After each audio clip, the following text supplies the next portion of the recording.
మాది నర్సాపురం లంకల కోడేరు నుంచి వచ్చామండి. ఈ అమ్మాయిది రామచంద్రపురం.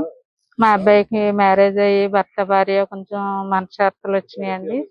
ఈ అమ్మాయి మ్యారేజ్ చేసుకుంటానని చెప్పి మా అబ్బాయిని ప్రేమలో దింపి డామినేట్ చేసి 15 లక్షలు తీసుకుందండి. మళ్ళీ ఇంకా డబ్బులు కావాలని మమ్మల్ని బెదిరిస్తుంది అత్తమానను.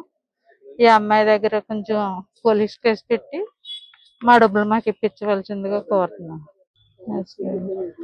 నిత్య పెళ్లి కూతురు అని తెలిసిందండి ఈ అమ్మాయి. మేము ఎస్పీ గారికి కంప్లైంట్ ఇచ్చామండి. నిత్య పెళ్లి కూతురు అని తెలిసింది. మా అబ్బాయిని డామినేట్ చేస్తుంది. తీసుకున్న డబ్బులే కాకుండా ఇంకా కావాలని మాకు న్యాయం చేస్తారని మేము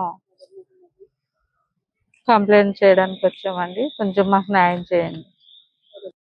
బిడ్డ నిత్య పెళ్లి కూతురు 12 పెళ్లిళ్ళు చేసుకుంటే వీళ్ళ టార్గెట్ అంతా కూడా రెండో పెళ్లి అయిన వాళ్ళదే అరెస్ట్ చేయమని మేము కోరుతున్నామండి. చాలా మానసికంగా ఏర్పిస్తున్నారు.